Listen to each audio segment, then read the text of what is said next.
Hi, thanks for joining us for the Family Plot, Gardening in the Mid-South. I'm Chris Cooper. Today we're catching up on viewer questions. It's questions about plants, bugs, and creatures. Next on the Family Plot, Gardening in the Mid-South. Production funding for the Family Plot, Gardening in the Mid-South is provided by the WKNO Production Fund, the WKNO Endowment Fund, and by viewers like you. Thank you.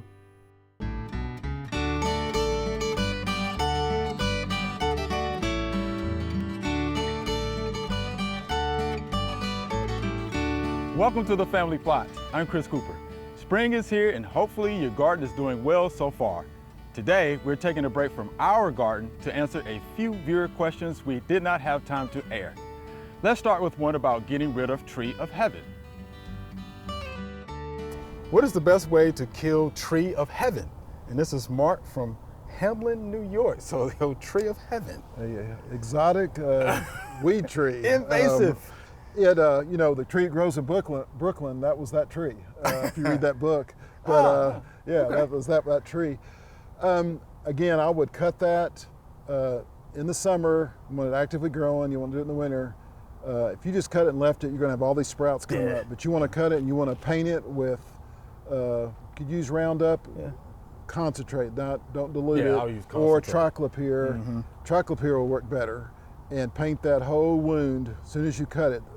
Within 30 seconds, you want to do that so it doesn't seal up on you, and just let it go from there. And but cut that thing down and paint that. Use a Q-tip or a brush or a sponge, and treat that where you've cut that.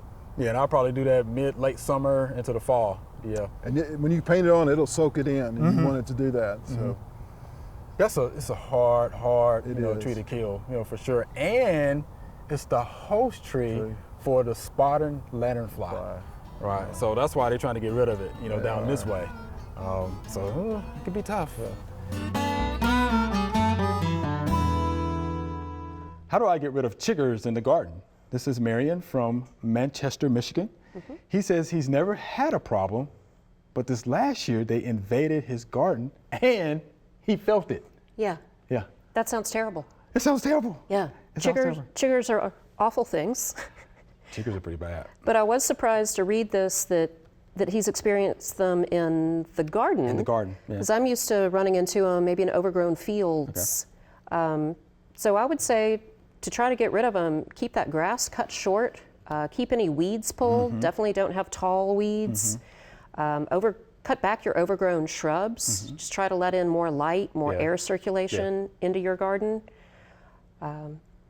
Anything else I would agree with that. to do? So a couple of years ago, I had a bout with chiggers. Fun. Right? But I was out in the woods. Sure. Right? Yeah, but in a garden setting, that's what I would do. I mean, they like moist conditions, they like shade conditions, of course. So you have to disrupt their habitat. And so all of those things that you mentioned is something I would do. Now, if you want to, around your garden, you can actually sprinkle diatomaceous earth. I've heard that. Right, so you can actually do that. You can also use sulfur dust, but I wouldn't use that particularly because the diatomaceous earth would work better. Right? Read and follow the label. That should work for you. That diatomaceous earth, that works on the larva, the chigger larva? It works on the larva, and it'll work on the chiggers too. I mean, once they go, through it, around it, it'll cut them up. Okay, yeah, fantastic. But, definitely the larva, but the adults too as well. So that's probably the route I would take. And then how about encourage wildlife, birds? Oh, yeah. Birds eat chiggers. They would. So just encourage some of the wildlife to come in. Can I use a systemic insecticide to protect my tree from spotted lantern flies?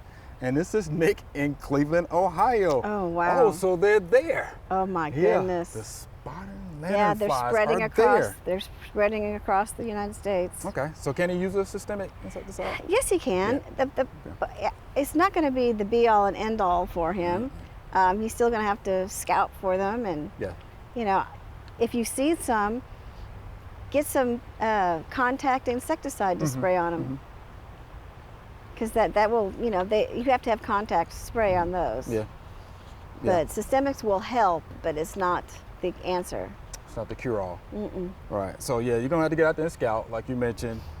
Here's what I would do, because we've heard a lot about the lanternfly, here, you know, Yeah. in the Mid-South, just the information we've gotten from TDA, Tennessee Department of Ag. I would say from November to about April, I would use an oil. So you can use neem oil, you can use horticulture oil or dormant oil. We didn't follow the label on those, right? Yeah. That will smother the nymphs, Yes. right? And maybe some of the eggs too as well. If you wanted to use a systemic insecticide, which we're talking about, and that was this question, I would use those, right? Apply those April to July. Right. April to July. Because the plant has to be actively growing. It has to be taking up water. and taking the systemic through the system of the Right. plant. Yes. So I would do that then, right? Be nice to know what kind of tree you're talking about, Yeah, it because we would know be. the host plant's the tree of heaven. Tree of heaven, you know, yeah, And there's also a willow I've heard, walnut I've heard too as well. you know, Maples is another and one. it could be his grapes, because they get on grapes Yes, really they bad would, too. Yeah, they sure do. So there you have it, Nick. Hope that helps you out. But grapes aren't usually trees, so yeah, yeah. I'm hoping it's not a grape. Yeah, we're hoping it's not grapes for sure. Yeah. But yeah, check with your local extension office because they may have more information, Yeah, you know, about this. locally. Yeah. We don't want this down here in the Mid-South. Right. You do not. I think they're coming, but yeah, eventually. And eventually the spotted lanternfly will get here. What are these small white circular bugs on my plants? How do I get rid of them? And this is Peter from Alhambra, California. So what are those white circular bugs? That is a type of scale. We do have a lot of scale insects, and that is one that is called a waxy scale. So that is covered, the insect itself is covered in this waxy protective coating, and that's the adult stage. And at that point, it stays where it is. It doesn't move anymore. That waxy protective coating makes insecticides difficult to use. Very. The easiest way to get rid of them really is manual removal. Just brush them off, pop them off. You can let them fall to the ground. Let those ground-dwelling insects take care of them, make a meal out of them. They really are easy to pop off and just brush off. In the spring, you could use a horticultural oil on the plant. That's the crawler stage, where any eggs would be hatching and coming out to move around the plant. And also, I wouldn't say to use a systemic insecticide on that. You could on other plants, but it looks like this is a passion vine, which is a host plant for one of our butterfly caterpillars for the Gulf fritillary. So you don't want to, I would not want to recommend introducing chemicals into that plant since it's going to be feeding caterpillars, and also when it blooms, it'll feed bees and other pollinators. So manually, just pick them off. Right. What you can do. They have piercing sucking mouth parts, so do. they're feeding on plant sap. Right? Yeah, so it can cause the leaves to drop, and it can stunt the growth of the plant itself. Sure can. Right. So again, they're in the adult stage in that picture. Right. I would just pluck them off, Right. like you said. Right. And I think that'll do it. And on this particular vine, if it's heavily infested, if those things are everywhere and it's just going to be too much to manually cut it off, you could cut that vine all the way back to the ground, maybe a few inches from the ground, and then just get rid of that foliage, that infested foliage, and then keep an eye on it when the new growth comes out and treat with that oil or insecticidal soap at that point if you need to. Can I stop voles by putting a barrier of marble chips in the soil around my hostas? And this is John. So what do you think about that, Mr. D? Nope. Nope. Nope, because the voles are coming from underneath. Yeah. They will go underneath your marble chips. There are mechanical barriers that you can construct or buy. Vole King, I think, is one that you can use to put into the ground and then put your plant into it, and it's metal, and that keeps the voles out. And you can sink hardware cloth, a rabbit wire 6 inches deep around your plants, and that mechanical barrier will work. But anything on top of the ground is not going to do the trick because they're going to come underneath that. And, I've even done like a basket approach before. Just dug my hole really deep, like when I'm planting bulbs, and just lined that entire area with that hardware Does that sound cloth. familiar? That sounds familiar? We had, I made boxes out of wire. Okay. And we planted, I actually have a hosta in my house that I planted in this wire box, and it's in the ground. And you will never know that the whole hosta is in a wire box in the ground. The roots go through it? Yep, It's roots not a grow, problem for the shoots roots? grow through it.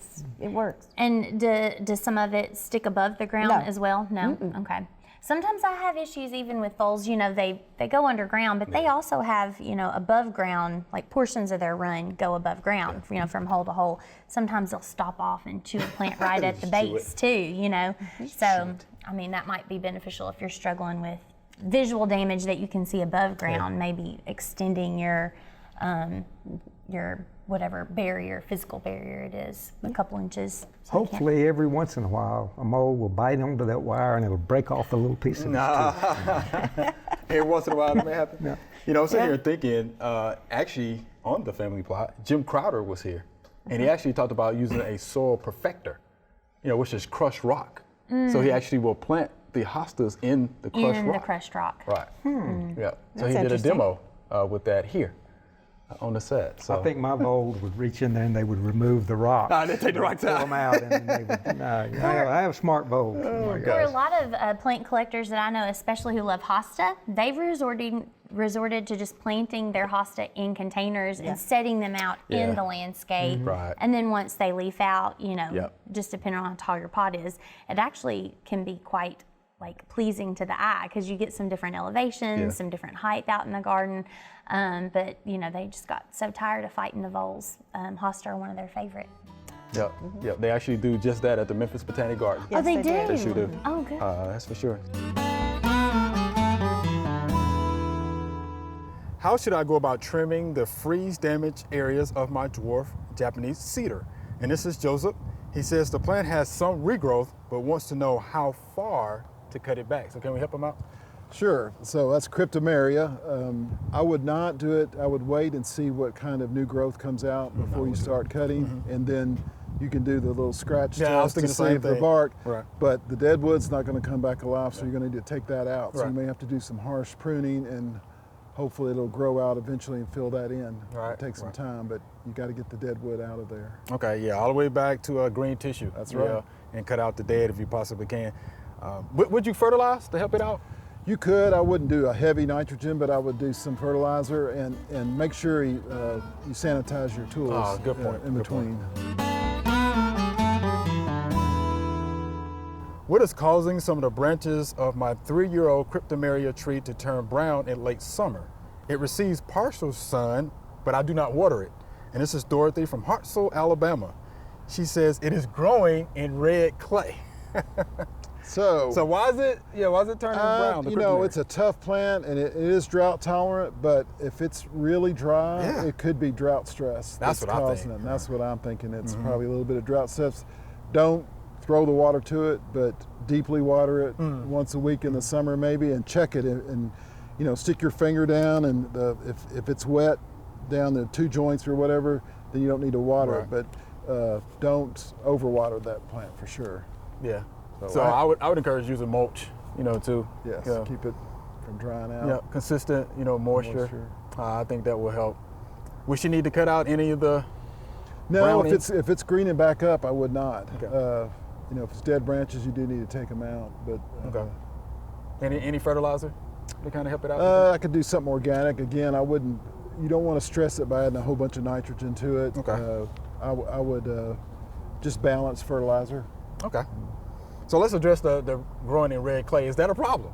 That it's growing in the red clay? No, I mean it's the state. You know, it's the national tree of Japan and highly valued there. It's got kind of a pinkish bark, and I mean some of the plants. The oldest one is over 2,000 years old. Oh, and that's impressive. 200 and something Yeah, feet tall. yeah, that's impressive. The native one, the species ones, but. I think it's a tough tree. It can handle that clay. It would be better if it had better drainage for it. Yeah. But if it's growing and surviving there, I think it'd be fine. I mean, you could add some organics around it, and they would help. Yeah. A little compost around it Okay. would definitely help it. I would agree with that. Yeah, it's just 3 years old. I mean, so the root system's, you know, still trying to develop. You know, so I would definitely water it.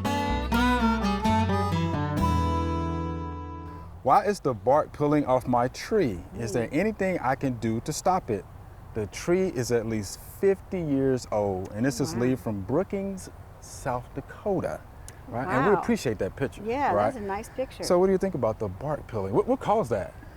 Well, to me, it looks like sun scald. Yeah, I would agree with that. And you know, we have had such strange weather all across the country. Yeah. Hot, cold, hot, cold. Yeah. It doesn't surprise me that some of these plants that are 50 years old are getting a little weak, and maybe they just couldn't take the freezing and thawing. And the sun scald got it. Yeah. Finally, when it's older age. Yeah, it's probably the south side of the tree. Probably got all south that side sun tree. during the day and night. South Dakota the temperature probably plummeted. Right? Real low, and it just that freezing and thawing just caused the bark to crack like that. Yeah. And with sun scald. And Is there anything you can do about it? there's not a whole lot you can do about it, but fertilize in water during drought times. Try to keep as healthy as you possibly can, and they will try some sun scald will try to cover over and heal themselves. Okay. Sometimes they will, and sometimes they just can't make it. Okay. Yeah, so keep the tree comfortable. Mm-hmm. I wish we knew what kind of tree it was. I was trying to figure it out from the bark. It's kind of hard to tell. Yeah, I can't tell exactly what kind of tree it is. I wish I did know. Yeah, but yeah, keep it comfortable, water, mulch, like you said. Get the soil tested, you know, see if you can fertilize it or something like that. But here's something else though. I would be concerned if I saw mushrooms. Yeah, that's definitely. Yeah, I would be concerned. 'Cause Or it die doesn't back in the upper show canopy. a part Right, I would of be the concerned if I soil. saw those two things. Yeah, and especially if it happens to be an evergreen, you can really see if any kind of damage, you could. yellowing or browning in the tree. Yeah. And you know, he could get a hold of his local extension agent, and maybe there's something that they can do about it. Right. You know, they might know more what that particular tree I agree. in that state. I agree, but I would definitely be concerned if I saw those two things. Yeah. Or a certified arborist. Certified You know, arborist could could help help as too. well. Yeah, Sure, could help as well. they sure could. My arborvitae has a lot of dead spots. What can I do to help it recover? And this is James from Memphis, Tennessee. So Jill, I have seen a lot of dead or dying arborvitae over the past year. I have too. Have you seen it? They seem to be increasing. Yes. Yes. Yeah. So some of the causes is what I think. Drought stress, heat stress. Sure. Poor drainage can be an issue, right? Right. Spider mites, Yeah. because it's been hot and dry, right? Yeah, Could also it be an has. issue. Or if you have the mulch piled up, against the trunk of the tree. Then there may be some fungal issues in there as well. But from that picture, right, looks like a lot of damage to me. It does. Here's what I often tell homeowners. If I see 50, 60, 70% browning, dying, because you had to get in there to cut it out, right? Right. If I see that much damage, then I usually say, maybe it's time to start over with something else. Right. Just go ahead, cut it down, plant something else. Plant something else. Unfortunately, that would be my take on that picture too. That I don't think there's any way to make that tree come back. I don't think so, because again, once you get in there and start, pruning out the dead, it's not going to be much left. No, there's not. And it's not going to regrow, at that rate. No, it won't. It's never going to look the same. It's not. This last winter, bugs decimated my collards, kale, mustards, and turnip greens. My neighbors had the same problem. This has never happened before. What pest is this, and how do I stop it? And wow. this is James, and the picture. That was a good picture, It's a but good picture. it's frightening. Oh, they got picture. decimated. Yeah, he's right. They They got decimated. decimated his collards. Yeah. So when I looked at it, I knew what it was, right, immediately. It's flea beetles. Flea beetles beetles. love plants in the Brassica family. Aha. They chew little holes that And become leaf. big holes, coalesce, right, on the leaves. Here's the thing about flea beetles though, they can be difficult to control.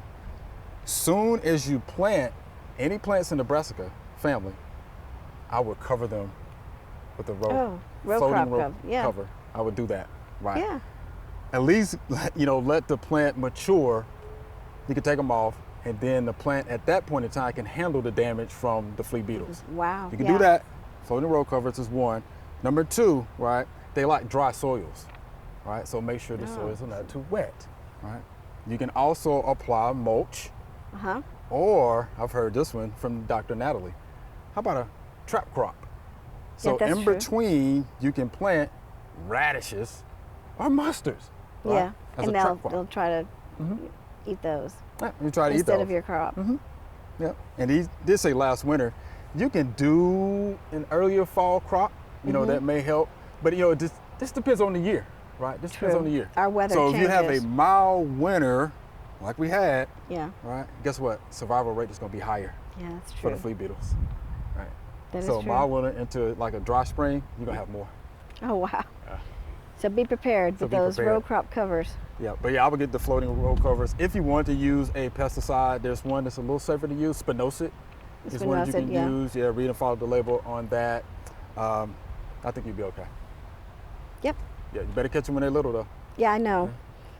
Because I have problems with them on my broccoli. Broccoli. Yeah. Brassica. I've had them on. I've had Okay. them on my broccoli. So. Yeah, any plants in the brassica family, they absolutely And love. I did. I covered them one year, and it really helped. Yeah, so that's what I would do. If you can do that, you know, I would cover them with the floating row cover. Yeah. Just let them mature, and once they mature, they can handle the damage. Are the roots of ornamental sweet potatoes edible? And this is John. And I remember we dug up some. Yeah, before, we've dug remember? up some, and they're out there. I mean, Yeah. you know, Huge tubers. I don't even know if we ever replanted those to see if they produced, but another sweet potato yeah. vine, but I'm sure they would in right conditions. It says ornamental for a reason, and so I tend to not do that because I would rather if you really want a good sweet potato, then grow a good variety Yeah, right.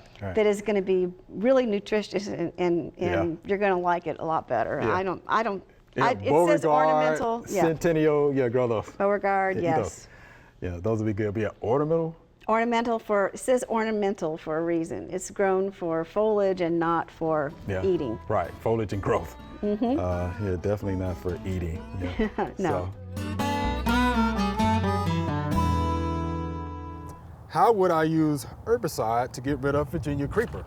And this is Shelly. She says the vines are growing in and through a hedge. So this is a question we get a lot at the extension office. So what do you think about that? Well, I would definitely not spray it because it's in the hedge. I would cut it back as close as to the source in the soil that you can, and then take either straight Roundup or you could use triclopyr and do it in the summer. Do it when it's actively growing, and put that on the cut that you've made. As soon as you cut it, put that on there. You can use a little brush or something like that to put on there, and let that take that up, and then go from there. If you can do it on the ground, I've seen people take a glass jar and put that over it, and let the sun, if it's in sun, it'll just cook it and kill it that way. That's kind of old school, but definitely Roundup. You can use the Roundup, the brush killer, has more stuff in it than just glyphosate, but that will work if you cut it back and then treat that wound with it.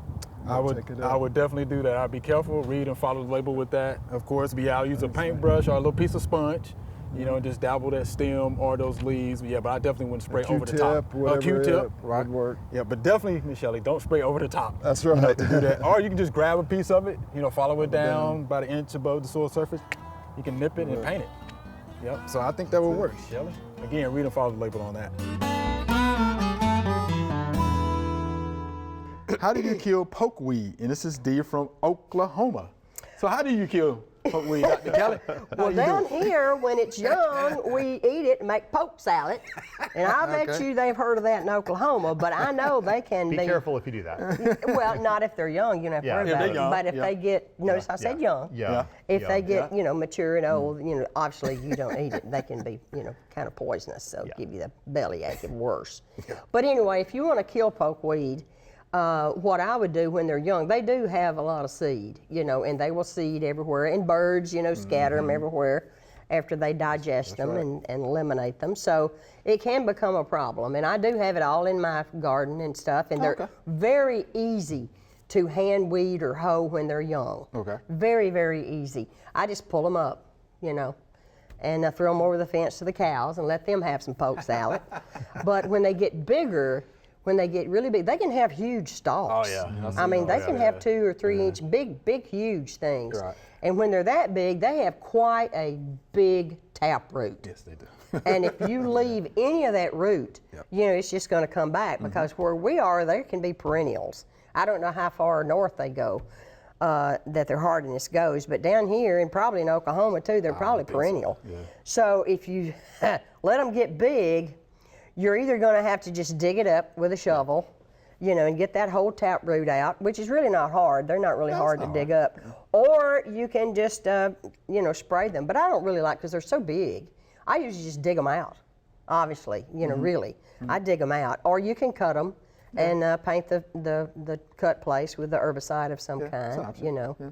But they're not one of the worst weeds, but they can get sort of bad because they do have seeds that come around everywhere. Yeah. And they are a nice color. Oh, they are. They're pretty. You know what I mean? Actually, they have one ornamentally now that you can buy that has variegated foliage. How about that? They sure do. Yeah, I've seen it in gardens in Arkansas and down in Louisiana. You know, and it has this real pretty. You know, actually, poke salad's kind of pretty. Pokeweed. You know, we call it pokeweed, but poke salad. But yeah, they're pretty plants. I think they are too as well. Yeah, they have that pretty red stalk and have all pretty red berries and poisonous. You know, poisonous. Right, that's for sure. Not to us, not to birds. I don't know. Yeah, I would just say though, if you're looking to get rid of it, if it's big and you're digging it up, if it has the berries, go ahead and cut all the berries off and throw them away.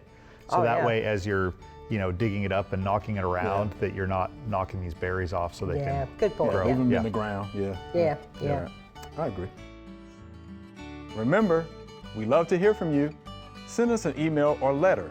The email address is questions@familyplotgarden.com.